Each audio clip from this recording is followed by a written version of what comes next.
Tanpa Tuhan, tanpa hubungan yang intim dengan Tuhan, manusia menjadi lemah. Manusia tidak akan pernah berdaya. Manusia tidak punya pegangan, tempat dia bersandar.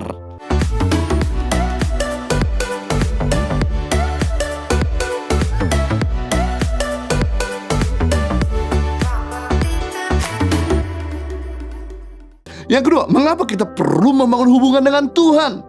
Tanpa Tuhan, tanpa hubungan yang intim dengan Tuhan, manusia menjadi lemah.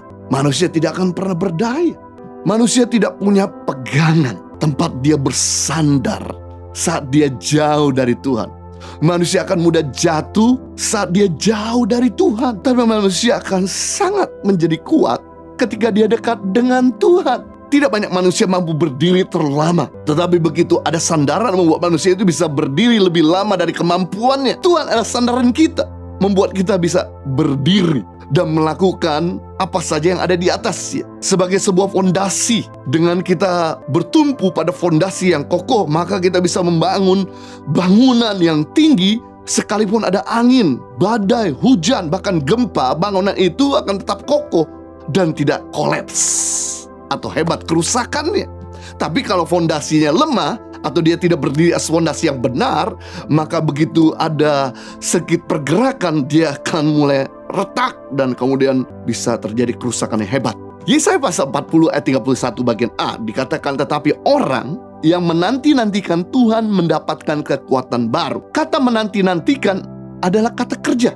Menanti-nantikan Tuhan artinya begini, orang yang mencari Tuhan, orang yang mengejar Tuhan, orang yang menunggu Tuhan, orang yang berburu Tuhan akan mendapatkan kekuatan baru. Sumber kekuatan bukan terletak waktu kita mendapatkan promosi, dapat bonus, dapat follower tambahan. Tapi sumber kekuatan kita dapatkan ketika kita dekat dengan Tuhan. Jadi kita akan kuat lagi saat kita ketemu sama Tuhan. Tiap kali kita ketemu sama Tuhan, dapat kesegaran. Tiap kali kita ketemu sama Tuhan, dapat kekuatan.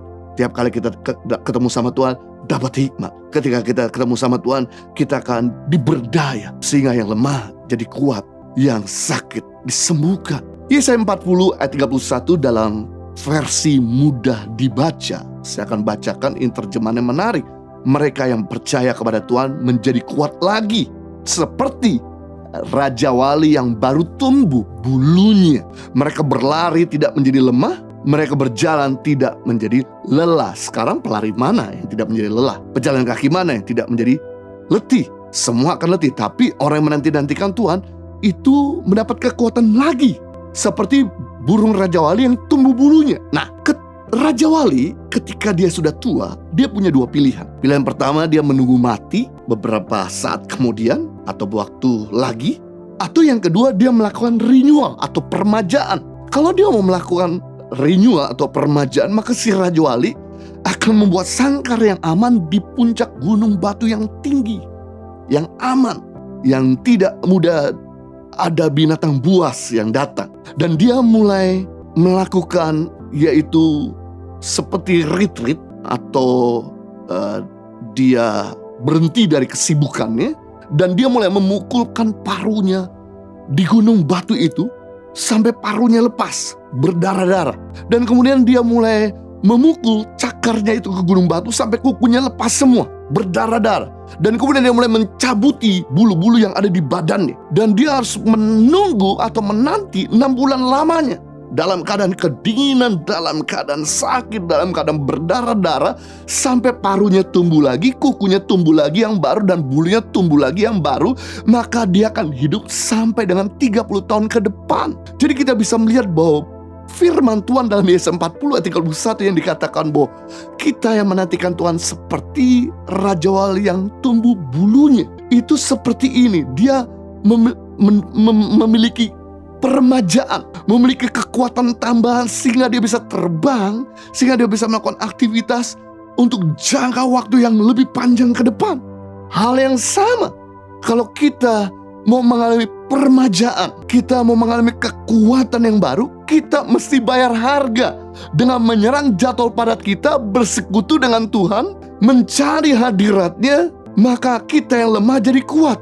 Maka kita yang dalam keadaan perih, down, sedang ada di titik terendah, kita jadi punya kekuatan untuk bangkit kembali. Jadi saya beritahu, masalah tidak akan pernah membuat kita down, membuat kita tidak berdaya, kalau kita itu selalu punya waktu sama Tuhan. Percayalah, berdoa, bersyukur, merenung firman Tuhan tidak pernah ada ruginya. Bukan pekerjaan wasting time atau killing time. Orang yang berdoa pasti akan mendapat.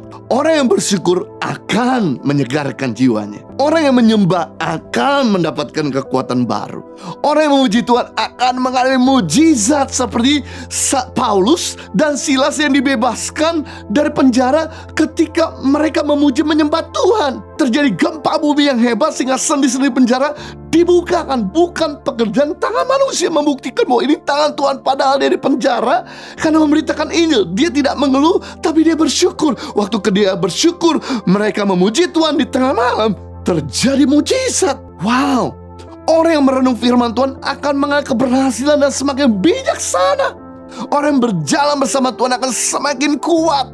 Jadi kalau mereka bisa mengalami mujizat, kekuatan, keberhasilan, pertolongan Tuhan, maka hal yang sama ketika kita menantikan Tuhan tidak pernah sia-sia. Pasti kita mendapatkan apa yang kita perlukan. Makanya firman Tuhan berkata, waktu kau minta roti, pasti Tuhan akan memberikan roti, tidak memberikan kepadamu ular atau kalajengking. Kalau Bapa dunia saja mengerti memberikan yang terbaik, apalagi Bapa kita yang di surga. Sekali lagi, kenapa kita nggak mendapatkan roti? Karena kita tidak meminta, karena kita tidak percaya, karena kita tidak bersekutu dengan Tuhan.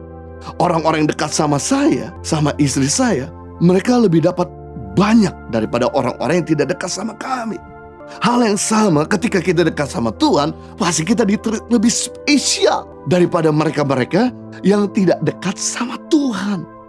Kekuatan seseorang tidak terletak pada besar tubuhnya, tetapi pada kemampuan menantikan Tuhan. Ketika Simpson dekat sama Tuhan, dia menjadi orang yang begitu powerful. Dia bisa memukul 1000 tentara Filistin dengan satu rangkel dai yang ada di tangannya. Betapa dahsyatnya, lebih hebat dari Jet Li, Bruce Lee, dan lebih hebat daripada Jackie Chan. Tetapi ketika Roh Allah meninggalkan Simpson, maka dia yang powerful jadi powerless. Dia yang kuat jadi lemah. Ketika dia ditangkap sama tentara Filistin, dia nggak tahu bahwa Roh Allah telah pergi meninggalkannya, kekuatannya telah hilang, dia nggak bisa melawan. Sampai matanya dicungkil, dia sih tidak bisa menghindar. Dia dijadikan badut, bahan pelawakan, dipermalukan di depan banyak orang-orang Filistin. Puji Tuhan, di akhir hidupnya dia bertobat minta ampun sama Tuhan, dan Tuhan mengampuni dan mengembalikan kekuatannya, sehingga lewat kekuatan dari Tuhan, waktu dia datang sama Tuhan, maka dia bisa memukul kalah orang Filistin bahkan lebih banyak dari semasa dia hidup. Wow, mungkin kita melakukan pelanggaran, kesalahan, atau kita bikin malu nama Tuhan. Tapi saya mau beritahu, it's okay. Itu masa lalu kita. Ayo kita kembali lagi sama Tuhan. Tuhan akan memulihkan keadaan kita. Anak bungsu yang pergi meninggalkan bapaknya, jauh, bikin dosa, bikin kesalahan, menghabiskan harta benda ayahnya. Dia kembali sama ayahnya. Tuhan mengembalikan semuanya. Bahkan hak warisannya diberikan kembali. Wow, penting di sini kita sebagai anak Tuhan. Selama kita masih punya niat untuk bangkit dari kegagalan, dari dosa kita, Tuhan hargai. Dan Tuhan akan memberikan kekuatan untuk kita bisa melaluinya. Dalam olahraga bermotor atau olahraga otomotif, kita mengenal namanya pit stop. Pit stop adalah tempat kendaraan balap berhenti di saat balapan untuk pengisian bahan bakar, pergantian ban, perbaikan pengencangan baut-baut yang kendor. Bahkan juga membuat si pembalap bisa mengelas nafas dan bisa menarik nafas, bisa menenangkan pikiran sejenak. Memang pada waktu dia pit stop, dia dilewati oleh kompetitor atau dikalahkan oleh lawannya. Tapi buat pembalap yang tidak pernah melakukan pit stop, perhentian, begitu bahan bakarnya habis atau bannya pecah, maka selesailah pertandingan mereka. Mereka akan keluar dan tidak mungkin bisa melanjutkan pertandingan. Nah, kalau pembalap profesional saja mengerti namanya pit stop, siapakah kita ini? Sama hal dalam hal bekerja, pelayanan, membangun rumah tangga, mengejar cita-cita kita. Jangan terus kita kejar prestasi, target, sampai kita melupakan pit stop, perhentian untuk kita menantikan Tuhan.